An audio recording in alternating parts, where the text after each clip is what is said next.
Hello, humans, and welcome to another episode of Worst of the Video Game Industry. That's right, this is where we take a deep dive into the biggest financial disasters in video game history and the idiots behind them.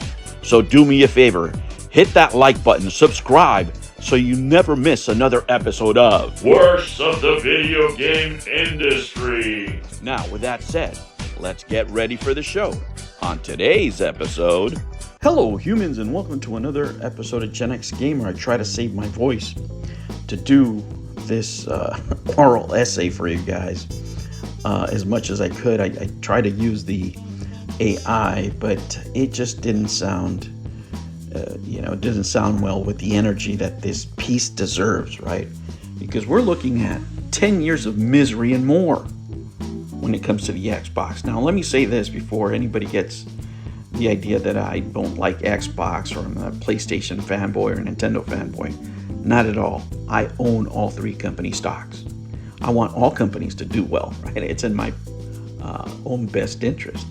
However, this exercise, this series is to look back at just disasters, financial PR disasters of the past and what we can learn from them. And look, everybody likes, I don't care what they say, one of the biggest pieces of entertainment, one of the things that we do as humans is we love kicking people while they're down. We like laughing at people who do idiotic things. And let me tell you, this one takes the cake. You know, there's nothing like burning through capital and resources with stupid ideas. And oh my God, this, in the annals of video game history, has to be one of them. Now, with that said, let's get into it here.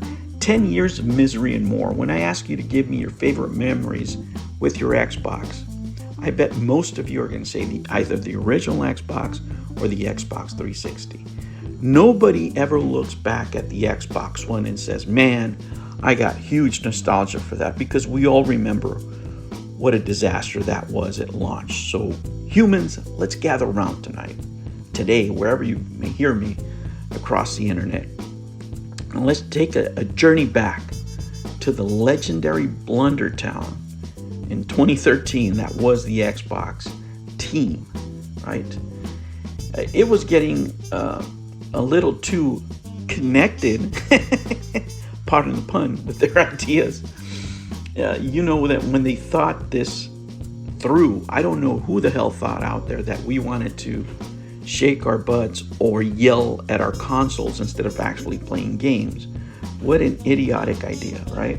And leading this parade of questionable decisions was none other than the head honcho of Xbox at the time, the one and only Don Matrix, right? Now, this dude was so convinced that the Kinect was the future that he put all his eggs into this basket, right? Nintendo Wii has everybody believing that at the time. Remember, even PlayStation came up with their Move thing or whatever. But Nintendo is Nintendo and everybody else is everybody else. And by this time, Nintendo had already sold all the millions, 100 million consoles, whatever it is that they sold. It was already gone. Nobody was going to come back and spend that money again over unproven technology, especially this turd that they came out with, right? But that's where our story begins. And don't forget, guys, don't forget. Let's not forget about the one dear friend that we have out here, Peter Molyneux, which was Tommy Tallarico's prequel, if you will, and probably his mentor, right? And he was the mastermind behind that game, that disappointment, Milo, right? Which is absolute garbage tech, never worked.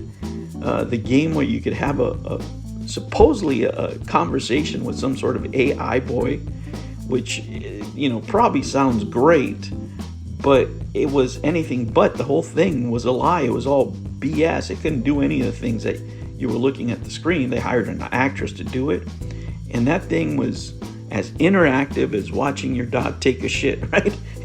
It was terrible. Hey, Milo, how's the weather? You're talking to yourself, you idiot. This doesn't work. Now, back to Matrix, right? What was his big turdy idea? Let's bundle the Kinect, right, with the Xbox One and make it $100 more expensive. What a freaking genius, right? Yeah, that was like getting a sock or socks for Christmas when you were a kid. That's how it hit the market. Gamers were not lining up to spend extra cash on a camera and a Wii clone that didn't work as well as the Wii. I mean, it was just absolute garbage. And it was nobody wanted to buy a Wii that spied on you while you were on the internet trying to be toxic on your Call of Duty, right? It was just a joke. The whole thing was a joke. And what happens next? Well, you can guess it, right? You can guess it. You can cue those sad meme violin music now. And Sony was out there selling PlayStation 4 like hotcakes, and Xbox was left holding the bag. And it was just so predictable.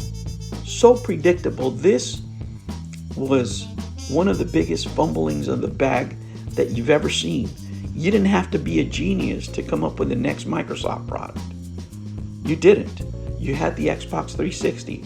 All you had to do is three things: better graphics, bigger hard drive, better internet connection. That's it. And keep the same formula for the developers of having a friendly environment for them to develop, right? And these poor decisions, right, that they made destroyed that good faith they had with the Xbox 360, which, deserves its own video for the golden age of the Xbox 360, because it was a great console. It's my favorite Xbox console, by the way. I still have it. I still play it. And it was just amazing how this one man with these decisions just provoked one of the biggest destructions in capital video game history. He destroyed all that reputation. He destroyed all that good faith. I mean, it's 10 years plus now, guys. And these actions are still being felt.